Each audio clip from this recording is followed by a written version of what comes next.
بۆی کە بزانین هۆکاری چییە، بەغداد چیەوێت، ڕوونتر قسە لەسەر بابەتەکان بکەین، بە تایبەت کە لە ماوەی ڕابردوودا لیژنێک لە وەزارەتی دارایی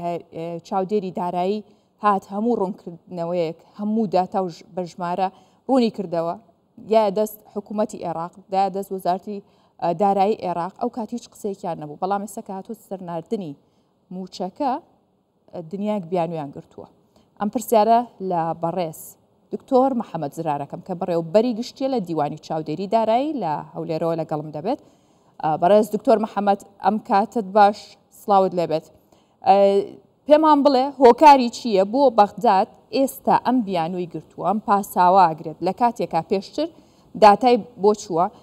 لەلایەن چاودێری داراییەوە تەواوی لیژنەکان کاریان کردووە، هەموو ناوی فەرمانبەران و موچەخۆرانی هەرێمی کوردستانیان بردووە، هیچی نەوتووە. ئێستا بۆ کاتی ناردنی موچەکەی ئەم بیانووی گرتووە.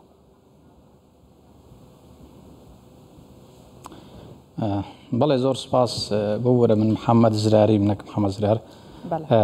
سەبارەت بەو پرسە.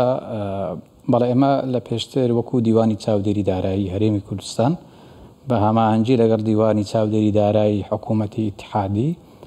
ئەمە ئەو وردبینیەمان کرد لە تەوان ئەو وردبینیە بەپێی بڕیاری ئەنجومەنی وەزیرانی فیدرال لە 17 نۆڤۆ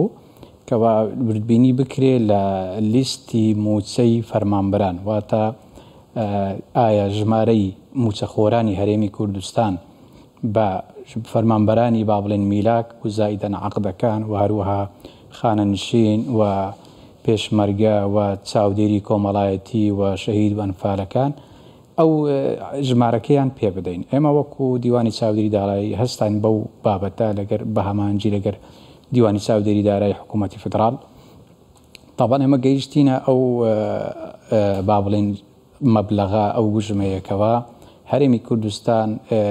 پێویستی بە 914 ملیار دینارە بۆ هەر مانگێک بۆ موچەی موچەخۆرانی هەرێمی کوردستان. تاوان ئەمە جگە لە منحەیەکەوە هاوپەیمانان دەیداتە پێشمەرگە کە ئەویش نزیکەی 25 ملیار دینارێکەوەتە بە کۆی گشتی نزیکەی 940 ملیار دیناری پێویستە حکوومەتی هەرێمی کوردستان کەوا بیداتە موچەی موچەخۆرانی. سەبارەت بەو پرسەی ئێستا کە لە ئارادایە بەوەی کەوا لیستی موچەی موچەخۆران ئایا با بڵێن چۆنە و ئایا کەم و کوڕی هەیە یان نیەتی، ئەمە دیسان دووبارەی دەکەینەوە. ئەمە ئەوەی کە پێویست بوو بە هەماهەنگی لەگەڵ دیوانی چاودێری دارایی حکوومەتی اتحادی راپۆرتمان پێشکەش کرد. ئەو راپۆرتە لە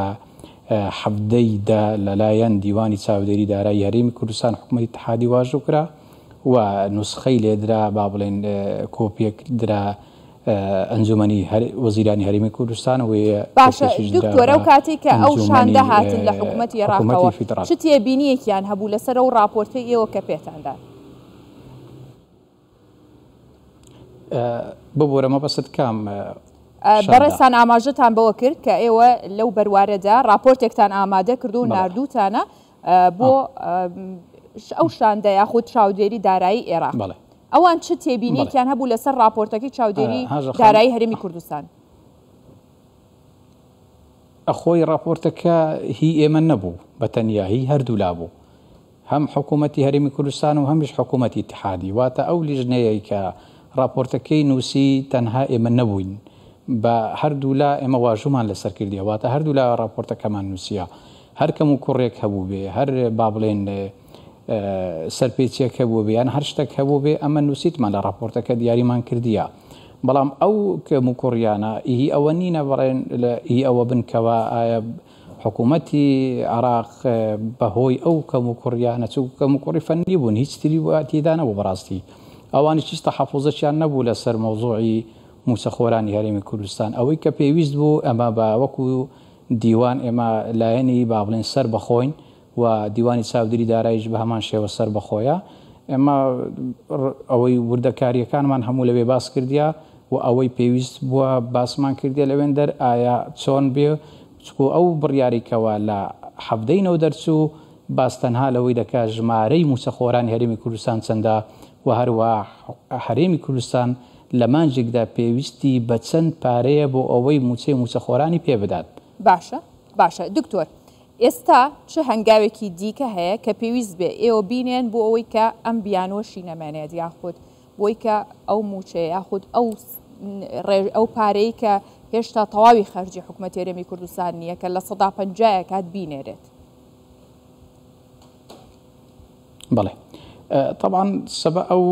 قسە و باسە لەسەر ئەو وا بڵێن بڕیارەی ئەنجومەنی وەزیرانی ئێستاە کە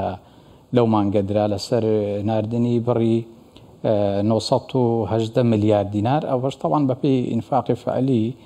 ئەو بڕیارەیاندا کە لەو مانگە پێویستە 980 ملیارد دینار بنێدرێ بۆ هەرێمی کوردستان هەرچەندە ئەوە بەشی موچە خۆران ناکە بەڵام ئەوەی کە ئێستا باسی دەکەن لەسەر مۆزوعی ئایا دووموچەی هەیە یان ئەوە بەڕاستی بەکو ڕوونکردنەوەیەک بۆ ڕایگشتی سەبارەت بەو بابەتە طبعا زۆر حاڵەتمان هەیە کەوا دووموچەی لێ دووبارە بوویتەوە بەڵام ئەو حاڵەتانە یاسایی نەک بڵێن وەڵا حاڵەتی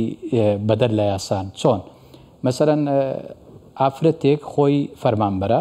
لێک لە وەزارەتەکانی هەرێمی کوردستان بۆ نمونە وەزارەتی پەروەردە بەڵام پیاوەکەی شەهیدە لەو حاڵەتەی ئەو ئافرەتە بەڵێن ئەو موچەیە دەستە سەر ناوی ئەو ئافرەتە لێرە دەبتە وەسی کەواتە لێرە دووبارە دەبتەوە ئەوە دووبارە بۆوە کە دووبارە بۆوە ئەوان وای دادەنن کە ئەو ئافرەتە با بڵێن ئەو فەرمانبەرە دوو موچەی هەیە بەڵام لە ئەسڵدا هەردوو موچەکە بە یاساییە لە بەرەوەی موچەک هیچ شەهیدانە کە شەهیدی پیاوەکەیتی و موچەشیشی خۆیتی کەوا فەرمانبەرە حاڵەتی ترمان هەیە مەسەلەن احتیمالە لە بینی با بڵێن بەڕێوەبەرایەتی گشتی خانەنشین لەگەڵ مەسەلەن بەڕێوەبەرایەتی بودجە با بڵێن فەرمانبەرێک خانەنشین بووە معاملاتی کردیە ناوی لە خانەنشین تۆمار کرایە بەڵام لە لیستی میلاکات هێشتا نەسڕایتەوە ئەوەش دەبتە حاڵەتی با بڵێن دیسان دووبارە بوونەوەی ناو بەڵامانەی ئەوە نییە ئەو خانەنشینەکەی وەردەگری و موچەکەشی وەردەگری لە هەمان حاڵەت و حاڵەتی دیمان هەیە بڵێن چاودێری کۆمەڵایەتی ئەو چاودێری کۆمەڵاتیە هەندێک جار کە نەقل دەکرێت مەسەرەن دەبتە عەقد یان با بڵێن دەبتە فەرمانبەر لە شوێنێک پێشتر چاودێری کۆمەڵایەتی وەرگرتیە لە ئێستادا کە موچەکەی نەقل دەبیست و پێویستە لە حاڵەتی ئەوەی کە دەبتە فەرمانبەر موچەکەی نەقلبی بستە سەر ئەو وەزارەتێکەوە لی دەوام دەکات لەو حاڵەتەش دیسان ئەو حاڵەتانە دووبارە دەبتەوە ئەمە گرنگی فەنینە ڕوونکردنەوەی بۆ ڕایگشتی بۆ هەر هاوڵاتیەکی ئەم هەرێمی کوردستانەوە بۆ عێراقیش بەڵام ئێستا موچەخۆرانی هەرێمی کوردستان چاوەڕێی موچەن چاوەڕێیە کرێ کە لیستی دابشکردنی موچە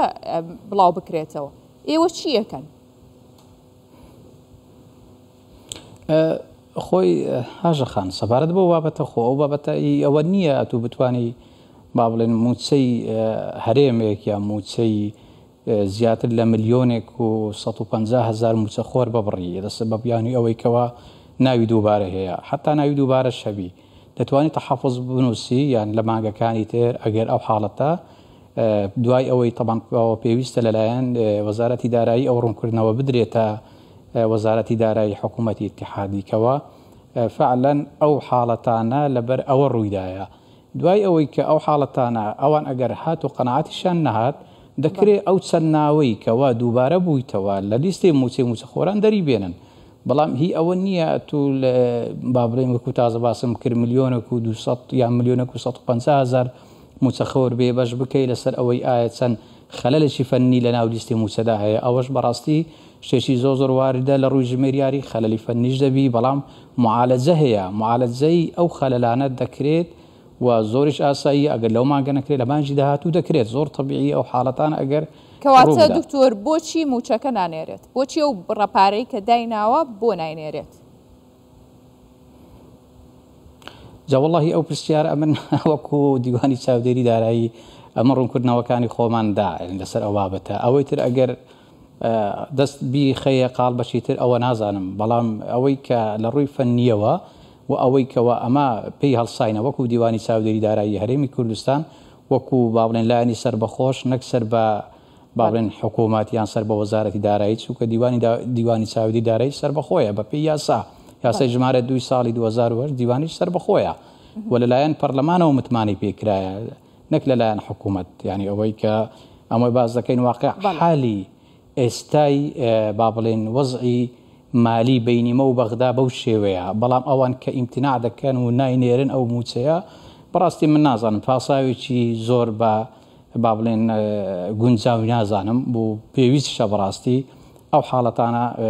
چارەسەر بکرێ ئەگەر لە لای خۆیان چارەسەر ناگرن داوای ڕوونکردنەوە بکەن بۆ وەزارەتی دارایش ڕوونکردنەوەیان پێ بدات لەسەر ئەو بابەتانە وەکو باسم کرد ئەگەر هەر تەحەفوزیان هەبوو دەکرێت کە سەلماندیان کە ئەو ناوانە دووبارەنە زۆر تەبیعیە ئەگەر ئەو ناوانە یەکەشیان دەربێنن ئەوی تر با بڵێن بنێرن گوژمەکەش بەو شێوەی نییە ینی فەرقەکە ئەگەر هەمووی شیلێک بدەیەوە بەپێی ئەو زانیاری کە ئێمە هەمانە بڕوا ناکەم ینی بگاتە ئەو ژمارەیەکەوە کەوایی ئەوە بیکە باسیش بکرێ بەڕاستی ئەگەر لە بینی دوو شوێن لۆتان باز بکەم ڕەنگە ناکاتە 200 حاڵەتش. دکتۆر محەممەد زراری بەڕێوەبەری گشتی لە دیوانی چاودێری دارایی لە هەولێرەوە لەگەڵمان بووی سوپاس بۆ بەڕێستان سوپاس بۆ ئەو ڕوونکردنەوە وردانە.